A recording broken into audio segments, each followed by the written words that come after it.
Hey everyone, I just want to take a quick minute before we get started to thank you for the privilege it's been for me to be part of this community group stuff for you guys.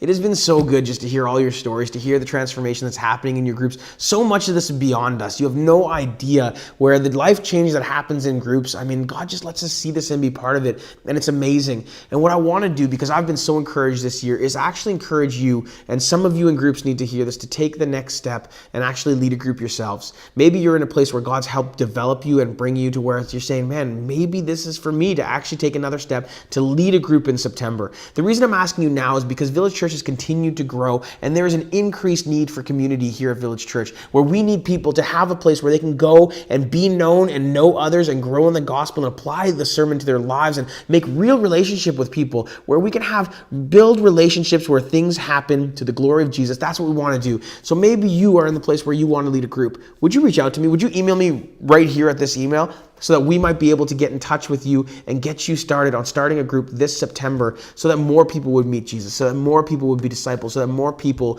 would be transformed to know and love Jesus more.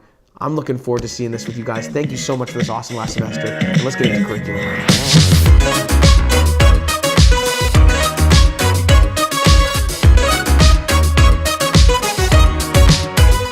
Welcome back to Community Group Curriculum this week. My name is Chris, and if you are with us, that means you are here for our very last curriculum of the whole semester, meaning that as we head into the summer break, we have 3 curriculum for you throughout that summer break, meaning these are standalone curriculum that you can use at any time, once for the month of June, once for the month of July, and once for the month of August. In September, we're going to ramp back up with a new series as we enter into September that we want you all to be part of, invite people into your groups, and get back together on a regular basis for. But throughout the summer, what we want you to do is try and figure out a time that your schedules actually work together so you can get together at least once a month. That means between all the boat trips, fishing trips, camping trips, trips to wherever, and all the sunshine and everything in between, we do ask that you continue to try and build relationship with one another throughout that. Get together socially, spend time as you're doing all those fun things, but also have some time with intentional conversation around your own discipleship so that the gospel might become more profound in your lives, so that other people might look in upon it, and how you engage with people will just spread and share the love of God and the good news of what he did for you and for those people. So that's what we want to do. But one of these things, and I think this is the best place to actually end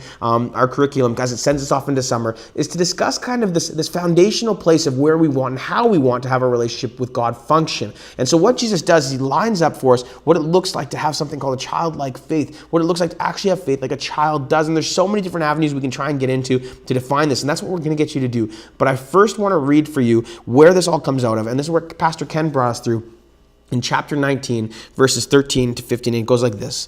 Then the children were brought to him so that he might lay hands on them and pray. The disciples rebuked the people, but Jesus said, "Let the little children come to me, and do not hinder them, for to such belongs the kingdom of heaven." And he laid his hands on them and went away.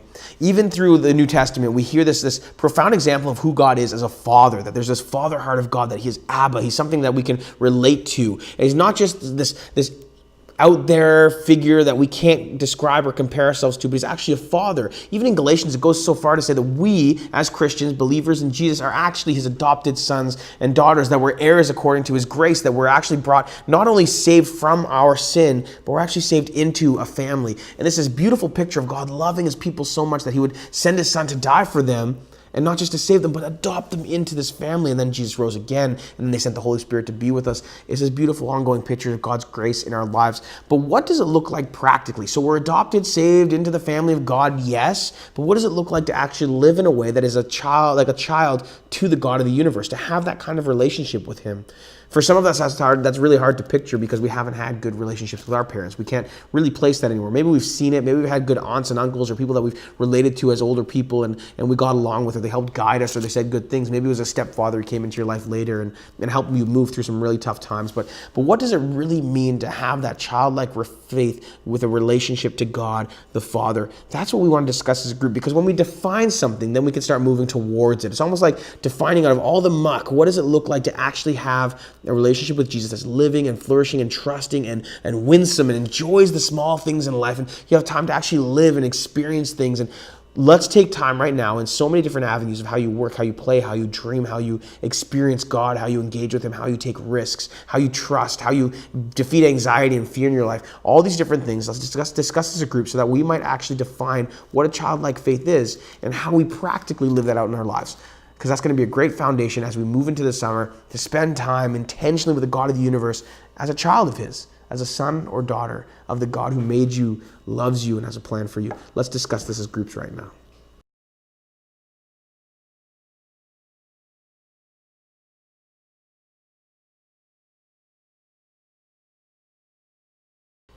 All throughout our lives, we deal with some sort of identity issue around who we are with God, and is God with us? And that gives us confidence, or it gives us less confidence depending on how close we feel to him to do things that he's calling us to do. There's times in my life where it's felt like God's been kind of distant, far. I haven't really felt the presence of God in my life, and that's often a disheartening time where you're trying to figure out what it is. Is there sin in my life that's causing me to have a relational rift with God? Is there things that are going on where am I not reading my Bible enough? Am I not praying enough? Am I not around godly people enough? Or is it something where I'm just not hearing from him? Maybe it's in a situation like where something terrible happens and you're wondering, God, are you even here? Are you even with me? And all these different thoughts play into your head, and often the enemy uses that time to discourage you and take motivation away from you and make you feel like you don't have what you need, or that God doesn't love you, and you start to feel lonely and lost and afraid.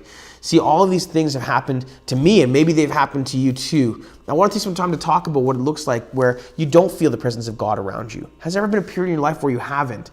Because when God is with you, it gives you so much more courage to do things that you know you have to do, whether that's confessing sin, whether it's taking a leap of faith and making a big risk that you feel God's taking you to do, or maybe it's just changing something small, a lifestyle in your life where if you have the power of God in your life, you feel like you can actually do it. And yet there's times where you're wondering, God, are you even here? Do you even care about me? And when we read the Bible, we hear that, like in Genesis, that God actually made humankind in his own image, that male and female, we were made in God's image, that we are image bearers of God himself. And then we read in the New Testament where God gives us Jesus, that Jesus actually comes to earth, that God sends his son to live with us and then to die a death on our behalf to fully atone for the sin of the world. And that's what Jesus does. And then 3 days later, he raises again and goes off into heaven, but he doesn't just leave us. He actually sends the Holy Spirit to be with us. And again, so God has this value, places this value on us, not because of who we are or what we do, but because he loves us that we have value. But in the day-to-day, are there times when you don't feel that value? Are there times where you don't feel like God does love you or is with you or his presence is near you? I know I've had that, and it's so discouraging. It takes me back to my son Jacob. He's 5 years old, and we're teaching him to ride a bike. And as he's biking, there's a moment where I was just holding onto the back of his seat and helping him bike. And he was pretty well doing everything on his own. He was pedaling, he was going fast, he was quick. And then there was a point where I was able to just let go of his bike. And I don't think he knew the difference because he was successfully riding the bike on his own. But me even just being close had that much of an impact. Even he would get started on his own, and I wouldn't touch the bike, but me being right there gave him the confidence to make those big steps. What does it look like in your life when you feel God's presence close to you and when you don't? Is there a practical change in how you live and what you're willing to risk and what you're willing to do? And how do you take steps to see God be close, to build that relationship, to know he's there and build that childlike trust and faith in him? Kind of like my son riding a bike where he knew I was there to catch him. He knew I was there to hold him. He knew I was there to help him start. I mean, do you ever have those kind of battles in your life? Do you ever wonder if God's close to you? Talk about some of those instances now as a group. Talk about some of those times where you felt the presence of God in increased measure, but also some of the times when you haven't. What does that look like, and what kind of change does that make in your life? Let's discuss that as a group right now.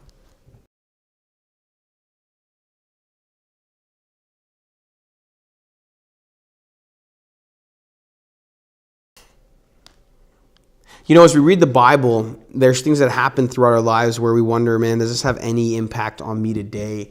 And a lot of times when we read the Bible, we go looking for that. We look for things that are relevant to us, things that'll change our life, things that'll give us hope and encouragement, things that'll give us that courage that we need to spur on in the moment, things that'll give us the rebuking that we feel we need from God to actually change things in our life, things where we have questions like, is this okay to do? Is this not okay? There's all these different reasons why we might go to the text to actually understand, what kind of relevance it has to our lives. But I think we do the same thing with the gospel. When we talk about Jesus' atoning work on the cross and what it did for us, how it gave us salvation, we're like, great, it saved us for eternity. But sometimes we struggle with what about now?